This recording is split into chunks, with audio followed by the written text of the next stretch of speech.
Sabe aquela história de ter um superpoder mental? Pois é, ele existe e pode de verdade revolucionar o jeito que a gente aprende. E o melhor de tudo, qualquer um pode desenvolver. Então, bora desvendar juntos o que é essa tal de metacognição. Essa pergunta aqui é o ponto de partida.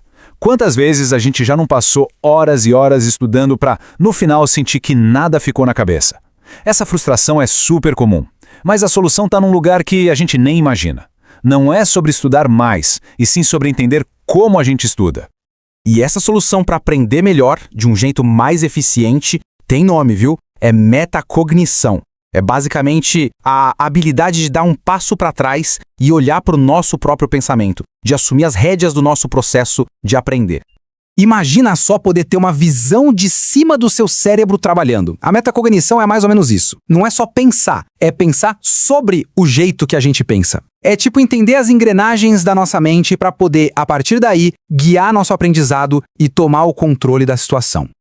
E olha que legal, a origem da palavra já entrega o ouro. Meta quer dizer além, ou seja, metacognição é ir além do pensamento automático, sabe? É alcançar um outro nível de consciência sobre como a gente aprende. E essa vontade de entender a nossa mente, não é de hoje não. Lá na Grécia Antiga, o próprio Aristóteles já refletia sobre isso. É um conceito que atravessou séculos e que hoje, com a ajuda da ciência, virou uma ferramenta essencial para o pensamento crítico e para um aprendizado que realmente funciona. Para a gente dominar de vez a metacognição, a gente precisa sacar os dois pilares dela. Pensa neles como os dois lados de uma moeda. Juntos, eles destravam o nosso potencial de aprender de verdade. Então a divisão é essa aqui, ó. De um lado tem o conhecimento metacognitivo, que é basicamente a gente se ligar nos nossos pontos fortes e fracos. Por exemplo, eu tenho uma dificuldade enorme para decorar datas. Isso é conhecimento. Do outro lado tem a regulação metacognitiva, que é o que a gente faz com essa informação. Tipo, já que eu sou ruim com datas, vou criar uma linha do tempo para estudar. É a diferença crucial entre só saber e de fato fazer alguma coisa. E um dos pontos mais maneiros disso tudo é a metamemória, que é o quanto a gente conhece a nossa própria memória. Indo mais longe ainda, alguns cientistas acreditam que a metacognição pode ter surgido como uma ferramenta de sobrevivência. E faz sentido, né? A capacidade de planejar, checar e avaliar o que a gente está fazendo é uma baita vantagem evolutiva. Tá, mas como a gente transforma essa consciência toda em resultado prático? A resposta está em pegar a aprendizagem para si, através de um conceito chamado aprendizagem autorregulada. A analogia aqui é perfeita. Se a aprendizagem autorregulada fosse um carro que leva a gente até o conhecimento, a metacognição seria o motor desse carro. Um simplesmente não funciona sem o outro. É aqui que o jogo vira. Aprender deixa de ser uma coisa passiva, de só receber informação e vira um processo ativo. É sobre traçar metas, ficar de olho no próprio progresso, ajustar a rota quando precisa, é assumir o volante da própria jornada de aprendizado. A teoria é muito legal, a gente já entendeu, mas e na prática? Como é que se faz isso? Vamos dar uma olhada nas estratégias e, mais importante, nas provas de que elas funcionam mesmo. Esse processo é um ciclo que não para. Primeiro, o planejamento. Beleza, qual a melhor forma de atacar esse assunto? Depois, durante o estudo, vem o monitoramento. Peraí, eu estou entendendo de verdade ou só passando o olho? E no final, a avaliação. E aí, essa tática funcionou? O que dá para melhorar da próxima vez?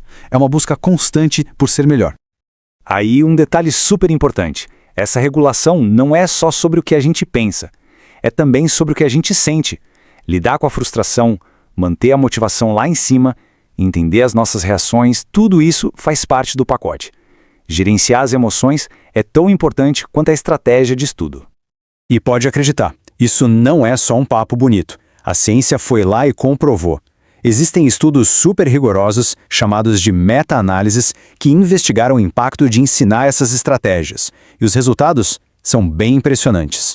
O gráfico aqui mostra o tamanho do impacto. O desempenho de quem usa estratégias metacognitivas é muito, mas muito superior. Fica bem claro que essa história de pensar sobre o próprio pensamento não é uma viagem, é uma ferramenta que gera resultado de verdade, que dá para medir.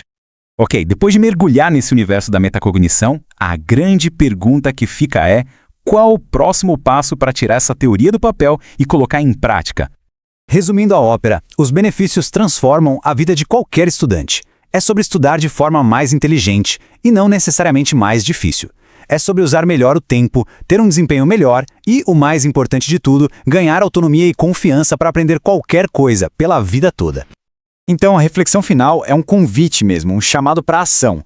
O poder da metacognição está no uso. Seja planejando o próximo estudo ou só parando um minuto para se perguntar: será que eu entendi isso mesmo?